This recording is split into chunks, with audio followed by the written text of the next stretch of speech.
തീവ്രമായ സ്നേഹവിദ്വേഷങ്ങൾ നിറഞ്ഞൊരു ബന്ധത്തിൽ അകപ്പെട്ടു പോയിട്ടുണ്ടോ?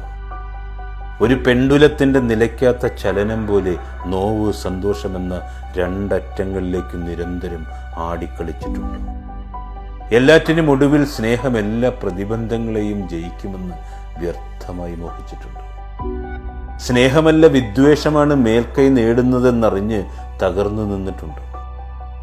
പരാജിതരായി എവിടേക്കെങ്കിലും ഓടി രക്ഷപ്പെടാൻ പോകുമ്പോൾ ശേഷിപ്പുകളൊക്കെ വാരിക്കൂട്ടുമ്പോൾ എടുക്കാൻ ഒന്നുമില്ലെന്നറിഞ്ഞ് പൊടിഞ്ഞും മുറിഞ്ഞു പോയിട്ടുണ്ടോ?